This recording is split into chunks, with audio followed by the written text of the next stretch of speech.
Welcome to Signum Bharat. Hopefully आप सभी ने अपना रिजल्ट देखा। देन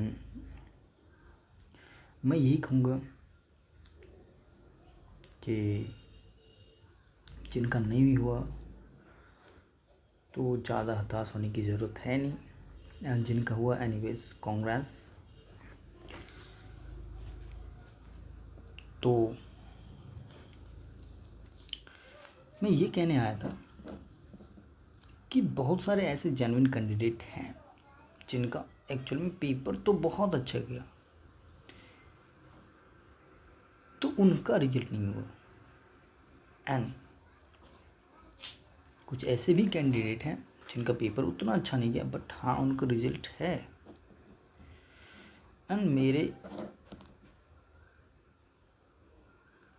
एक दोस्त ऐसे भी हैं जिनका ऑप्शनल भी मैथ्स था, उनका भी ऑप्शनल क्या था, हमारा मैथ्स था, लेकिन और बकायदा उन्होंने बहुत अच्छे से स्कोर किया मैथ्स में। उनके 150 to 150 थे दोनों पेपर में ऑन एन एवरेज। कितनी भी स्केलिंग कर लो भाई साहब, 130 से नीचे नहीं जाने वाली इनके मार्क्स। जीएस पेपर में भी उन्होंने अच्छे से स्कोर किया, लेकिन अनफॉर्चुनेटली उनका भी नहीं हुआ। तो ये चीज़ें मेरे को बहुत हजम नहीं हुई। हाँ, मेरा क्या था कि मैंने भी अच्छे से, आई थिंक मैं यहाँ पे लिख रहा हूँ, मैंने भी क्या किया कि मेरे भी मैथ्स ऑप्शनल थे, तो पेपर 1 में मैंने भी ऑलमोस्ट 140 किए, एंड पेपर 2 में ऑलमोस्ट 150 के आसपास थे। तो मेरा भी नहीं हुआ। तो एक्चुअली मैं क्या था कि मेरे को मैथ्स ऑप्शनल ये यूपीएससी वाला आदत था, तो मैं वहाँ पर क्या लिखता था कि जीएस को मैं हमेशा हिंदी में लिखा और ऑप्शनल को ना मैं इंग्लिश में लिखता। ये चीज़ मिस्टेक मैंने यहाँ भी किया, मेरे को लगा यहाँ भी होता, या मैं ऐसा लिख सकता हूँ, क्योंकि उन्होंने एप्लीकेशन फॉर्म में ये मेरे को ऑप्शन दिया ही नहीं कि आप ऐसा नहीं कर सकते, या आप लैंग्वेज चूज़ करने का मीडियम नहीं दिया था कि आपका ऑप्शन में किस लैंग्वेज में लिखना चाहते हो, या जीएस को किस लैंग्वेज में लिखना चाहो, ऐसा नहीं था। तो मैंने ये किया कि मैंने जीएस को हिंदी में लिखा एंड ऑप्शनल को इंग्लिश में लिखा। तो होपफुल तो बहुत सारे स्टूडेंट ने कहा कि नहीं, ये जो ना जीपीएससी वो सिंगल लैंग्वेज को फॉलो करती है, तो इस वजह से शायद आपका कॉपी रिजेक्ट हो गया। तो मैं कहा ठीक है चलो जाने दो, मेरे को पता नहीं था ऐसा भी है इसमें। बट मेरे दोस्त जिनका मेरे को श्योर था 100% भाई, किस आपका ना हो तो फिर किसी का नहीं हो सकता, बट उनका नहीं हुआ, तो बहुत दुख हुआ मेरे को। क्या ट्रांसपेरेंसी मेंटेन की है, तो फिर मेरे को इस पर डाउट आ गया। और होपफुली बहुत सारे ऐसे स्टूडेंट भी हैं जिन्होंने बहुत अच्छे से लिखा, बाकायदा जियोलॉजी में उन्होंने अच्छे से स्कोर किए, इतने टफेस्ट पेपर होने के बावजूद 130 प्लस के स्कोर्स किए, फिर भी नहीं हुआ उनका। तो फिर मेरे को लगा कि ये जो धांधली थी पेपर्स में, शायद कुछ ना कुछ तो हुआ है, क्योंकि जो मेंस के कॉपी थे ना उनमें जो वो फिगर्स था, यानी कि ये हमारी कॉपी थी, तो यहाँ पे ये उमंग जैसे जिसमें मान लो स्टूडेंट्स के डिटेल्स वगैरह होते कि रोल नंबर वगैरह, तो वो पिन अप करके चिपकाया हुआ था। और अभी पिछले 2-3 महीने पहले ये खबर फैली थी कि कॉपी को बाहर से लिखा जा रहा है। तो मे भी हो सकता है कि क्या इसमें वो पिन अप को उसको चेंज कर देगा वो, और नई कॉपी को इसमें अटैच कर देगा। इसमें तो है नहीं, इसी कॉपी में कुछ इफेक्ट होगा नहीं, और उसको चेंज किया, मे भी ऐसा हो सकता है। और बाकायदा ऐसा ही हुआ। और जिनका हो गया है तो मैं कहूँगा कांग्रेस, आपने तो किया, बट ज़्यादा खुश मत होना आप, क्योंकि अगर ऐसी चीज़ें हुई है इसमें आरफे में बाकायदा, तो आपको मेरिट से फिर बाहर कर दिया जाएगा। तो मैं चाहता हूँ ऐसा ना हो, चीज़ें ट्रांसपेरेंसी मेंटेन करें, बट शायद ऐसी चीज़ें देखने को मिलती है। तो मुझे ये अफसोस नहीं कि चलो मेरा तो नहीं हुआ, कोई बात नहीं। एनीवेज मैं इनके स्पेशल कोई प्रिपरेशन की नहीं, मैंने तो यूपीएससी के लेवल पे की, तो उसके ऑप्शन से इसका चीज़ें मैच करी तो मैंने देख लिए, तो चलो मैं दे दिया।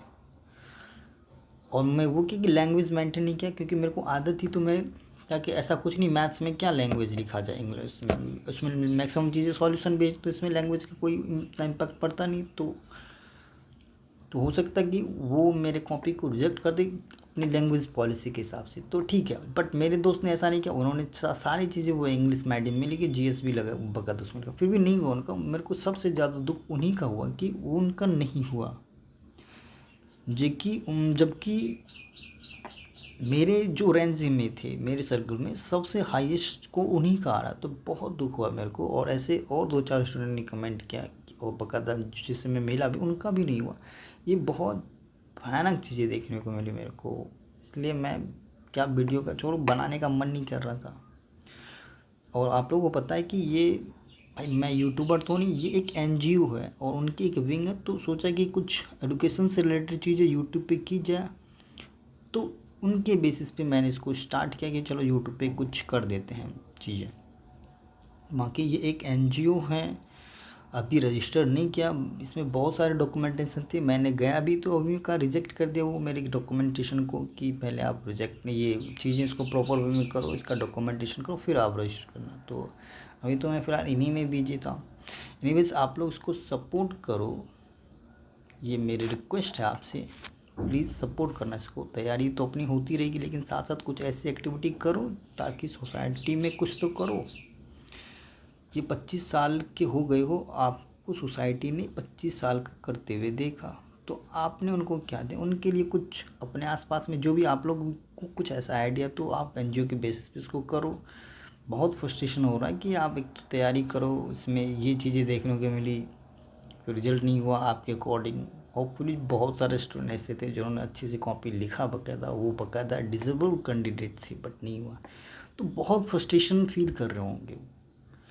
तो मैं कह रहा हूँ कि डोंट लूज़, ये इसमें आपकी कोई फॉल्ट नहीं है, आपने बकायदा, अगर मैं मानता हूँ कि जिसके नॉलेज में कमी हो वो बाहर हो जाए तो चीज़ें बनती, बट नॉलेज है उनके पास और फिर वो बाहर हो जाए इस सारे प्रोसेस, तो ये बहुत अनफेयर चीज़ें हैं। मैं नहीं जानता कि मैं तो जेपीएससी में पहली बार ये एग्ज़ाम दिया, तो मेरे को नहीं पता कि ऐसी सी चीज़ें है यहाँ पे। बट जैसा भी हो, मैं होपफुली कह रहा हूँ कि वो सारे कैंडिडेट जो क्वालिफाई किए उनके साथ चीज़ ऐसी नहीं हो, भगवान मतलब जेपीएससी फेयर तरीके से उनको मेरिट में जगह दे, जो उनके योग्य हो, बकायदा जो डिज़र्व करते हैं उन सर्विसेज को।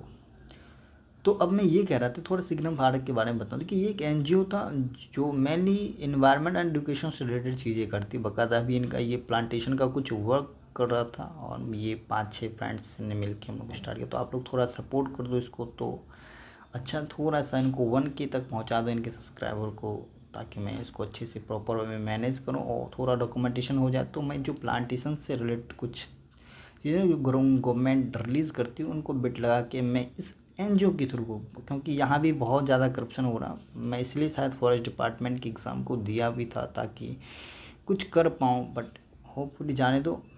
तो मैं अभी फ़िलहाल में आप सभी से यही रिक्वेस्ट करता हूँ कि जिनका नहीं हुआ वो क्या करे अब। तो मैं कह रहा हूँ कि जीपीएससी को आप छोड़ दो, स्किप करो, ये कुछ नहीं होने वाला आपको। यहाँ पे मेहनत का फल ज़ीरो, ऐसा नहीं कि सभी का, बट जो कैंडिडेट हैं कुछ तो गड़बड़ कर रहे हैं उनके साथ, तो आप अभी बंद करो जेपीएससी को, और एक गोल्डन चांस है बीपीएससी में। तो बीपीएससी में एक फॉरेस्ट रिलेटेड एसीएफ था, तो मैं यहाँ पे होपफुली करूँ, यहाँ पे ऐसी चीज़ें हमें देखने को नहीं मिलती, तो मैं अभी फ़िलहाल में इन पे फोकस कर रहा हूँ। यहाँ भी सब कुछ सेम, ऑलमोस्ट इनके जीपीएससी की तुलना में तो कम ही सिलेबस है इनके। तो आप सभी जिन्होंने भरा है आप जुड़े रहो इनसे, और बाकायदा इनको देखो अच्छे से। एंड दूसरी है बीपीएससी की सीएससी, ये बहुत ज़्यादा चांसेस हैं इसमें, मैं यहाँ पे लिख रहा हूँ सीएससी। अभी 20 दिन बचे हमारे पास, 20 दिन हैं और इनफ है ये, क्योंकि आप लोग को फाउंडेशन तो करना नहीं, बेसिक बस जस्ट रिवाइज करना। तो 3 चीज़ें फोकस कर लो, मेनली वो 3 चीज़ें आप करंट पे फोकस करो, और साइंस एंड हिस्ट्री, ये 20 दिन, इनके अलावा कुछ नहीं करना है। करंट पे हम 7 दिन खर्च करेंगे, साइंस पे 6 दिन खर्च करेंगे और बाकी जो बच्चा हिस्ट्री पे 2-3 दिन मैराथन देख लो इनका, बस मैराथन इनफ है क्योंकि आप लोग ऑलरेडी लगभग सारी चीज़ें जानते हैं। मेकअप बस थोड़ा सा एक बार दिमाग के अंदर आ जाए, बस रिवाइज कर लो चीज़ों को, आँख के सामने से गुजर जाए चीज़ें। तो बस मैराथन देख लो इनका, करंट का, नेशनल और थोड़ा बिहार स्पेशल रिलेटेड कुछ है, एक मैराथन एडिटोरिया ने डाला है तो उनको अच्छे से देखो। 4 घंटा का एक बिहार स्पेशल है, इनफ है, बहुत ज़्यादा इनफ है। उस वो 4 घंटे की जो बिहार स्पेशल की तो उनको बस एक दिन उनको खर्च कर लो उधर, और करंट पे 7 दिन देख लो। अगर उससे कम में कर रहे हो तो बहुत अच्छी चीज़ें इसमें नेशनल से रिलेटेड और कुछ वैसे बकवासगिरी चीज़ें नहीं, करंट में थोड़ा स्टैंडर्ड मेंटेन कर लो। जैसे ये NFHS की कुछ डेटा देख लो एंड थोड़ा बजट देख लो और इकोनॉमिक सर्वे देखो, लास्ट ईयर इससे आया था एग्जाम तो बहुत अच्छा, वो स्टैंडर्ड सोर्सेज हैं। बाकी करंट के नाम पे लोग कुछ भी पढ़ रहे हैं, कुछ भी मतलब अनरिलेवेंट चीज़ें हैं, वो बकवास है, टोटली टाइम वेस्ट है।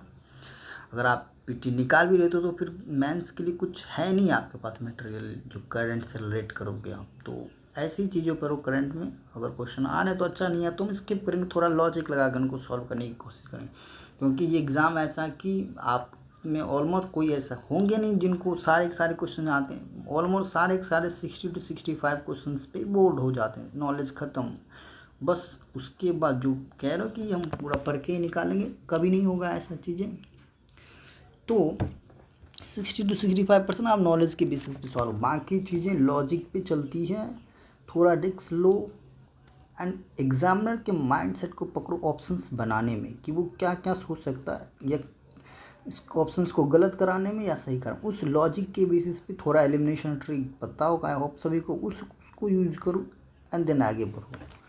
हर चीज़ें नहीं रिकॉल कर सकते हो आप, दैट्स द फैक्ट। तो आप इसको ये कर लो।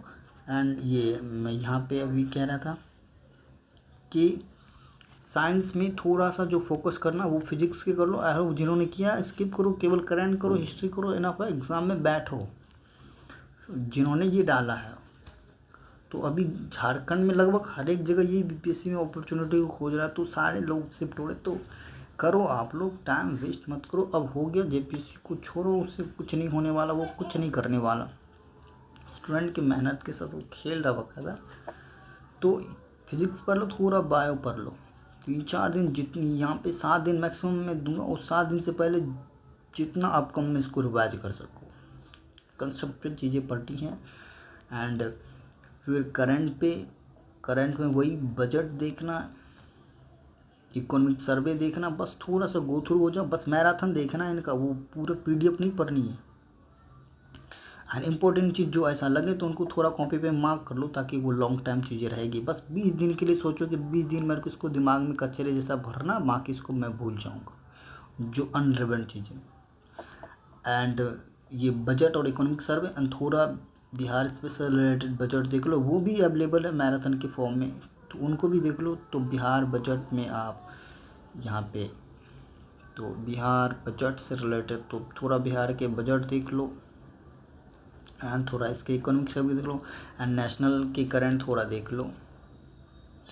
तो जिन्होंने अगर सिविल सर्विस की एग्ज़ाम दी तो उनको तो ऑलमोस्ट करंट पता है, वो विजन मैगजीन से लगभग कवर है, बस ये चीज़ें थोड़ा कवर कर लो और इनफ है, बहुत ज़्यादा सफिशिएंट है ये एग्ज़ाम निकालने के लिए। ऑलमोस्ट एट नहीं, जनरल के तो मैं कह रहा हूँ 90 to 91 के आसपास जा रहे हैं, तो इनफ है, आप लोग जनरल से ही फाइट करोगे तो इनफ है, इतने 60% तो आप कर ही लोगे, क्वेश्चंस बेसिक्स रहते हैं, कर लोगे। बाकी है ना 40% में लगाने हैं। और यहाँ पे आप ऐसा नहीं कि आप हर एक चीज़ जानते हो, वहाँ पे ये दिमाग नहीं लगाना कि इसके बारे में कुछ तो पढ़ा था, क्या था वो याद नहीं, यार ऐसा नहीं सोचना। वहाँ पे बस जो आ रहा टू द पॉइंट उसको मारो, बाकी जिसमें बोल रहे हो थोड़ा पढ़ो बस। अब उसके स्टेटमेंट को पढ़ो और उससे चीज़ें एलिमिनेट करने की कोशिश करो। क्या एग्जामिनर ने यहाँ पे माइंडसेट गेम खेला है ताकि वो स्टूडेंट को फंसा सके, बस उसको पकड़ो और उसको मार्क करो, रिस्क लेने की कोशिश करो। अदरवाइज़ कंपटीशन बहुत ज़्यादा टफ है, बाहर हो जाओ ऐसे। तो और एन अटेम्प्ट की बात करो तो 120 to 140 तो करना ही है, जिसमें 60 to 65% आपको एग्जैक्ट आते होंगे, बाकी पे आपको 50-50 करना या कुछ एलिमिनेशन लगाना है, ठीक है। तो ये करना। एंड उसके बाद तो ये स्ट्रेटजी एंड बीपीएससी बहुत ज़्यादा अपॉर्चुनिटी है, ये कर लो आप लोग तो कुछ हो जाए। बीपीएससी में ऐसी चीज़ें नहीं है, वहाँ पे भी वो चीज़ें बकायदा, उनका टाइम का भी इशू नहीं है कि आप पेटी निकालो। तो ऑलमोस्ट तो ये 3 महीने वो सफिशेंट देते हैं। बाकी जेपीसी का तो आपको पता है वो 15 से 20 दिन में पता नहीं क्या हो गया उनको, वो मेंस करवाएंगे। मतलब सीधा सा निकटा कुछ तो इसमें भी लोचा है।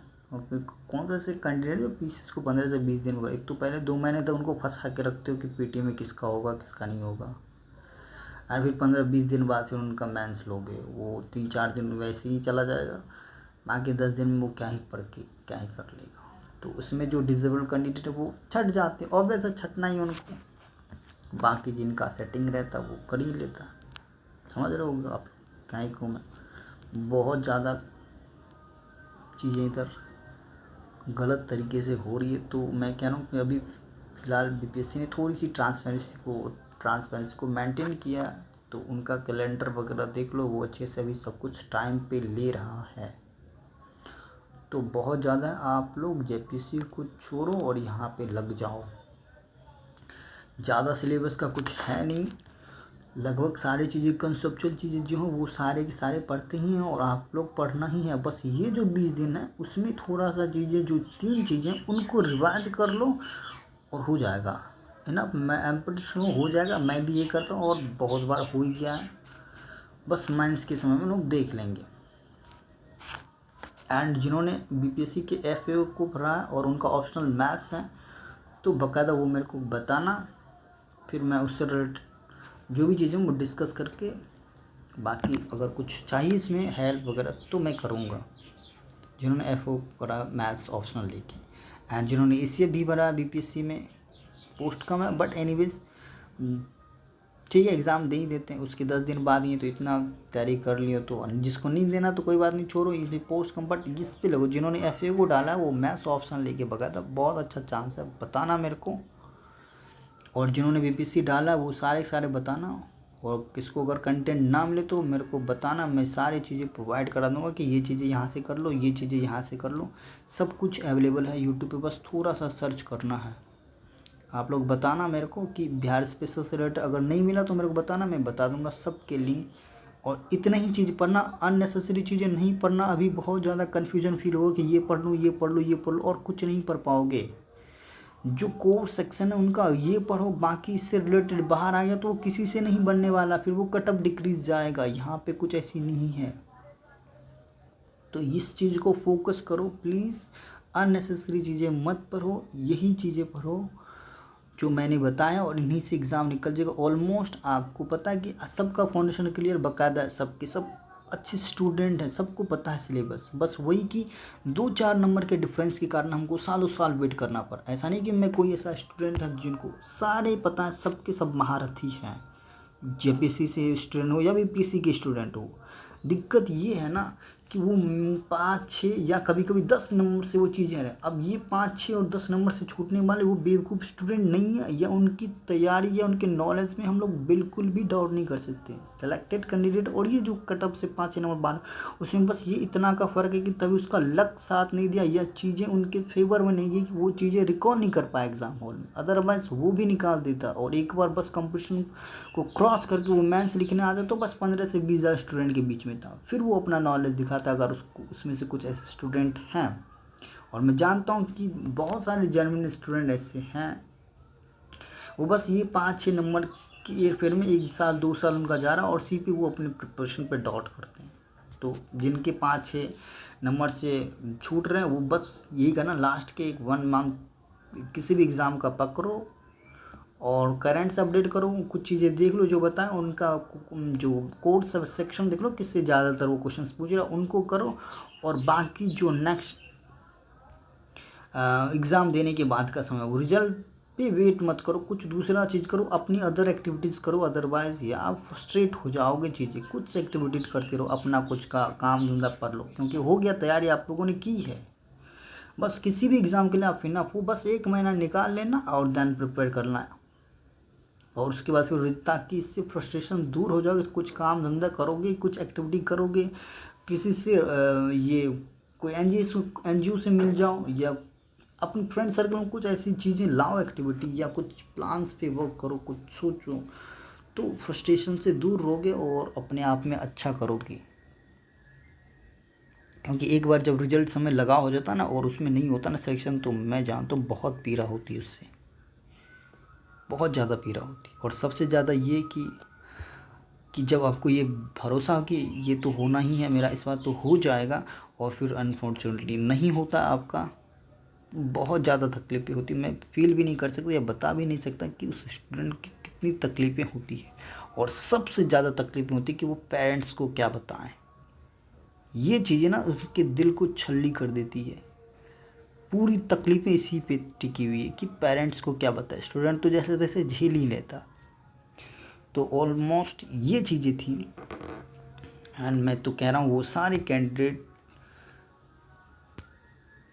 को जिनका नहीं हुआ, अब कुछ नहीं, छोड़ो उनको, और ये गोल्डन चांस को मिस ना करो आप लोग प्लीज़।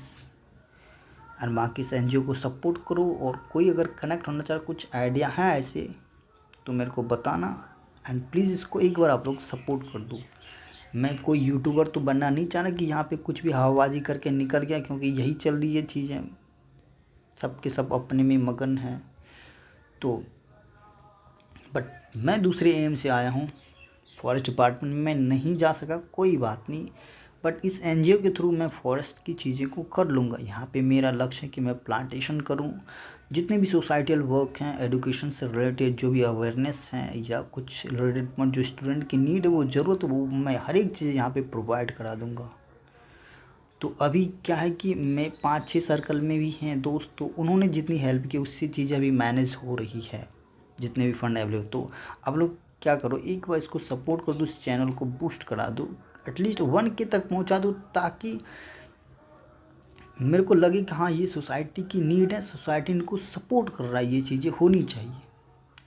और फिर आप लोग भी ऐसा करो, ऐसा नहीं कि सब के सब करो, कुछ ना कुछ तो करो, अब बैठे नहीं रह सकते हम लोग, ठीक है। ये गवर्नमेंट एग्ज़ाम पे अब डिपेंडेंसी को कम करो, बस अगर आ रहा फॉर्म फिल करो, 1 महीना एग्ज़ाम से पहले उसकी प्रिपरेशन करो, एंड देन शिफ्ट हो जाओ फिर अपनी जो भी डेली वर्क पे।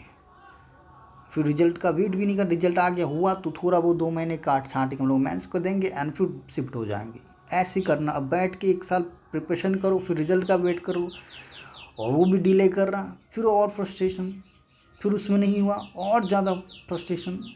तो ये चीज़ें मैं जानता हूँ भली भांति, और वो हर एक स्टूडेंट जानता है। सो थैंकफुली आप लोग इस पर वर्क करोगे, and then thanks a lot यहाँ तक बने रहने के लिए। Please keep supporting.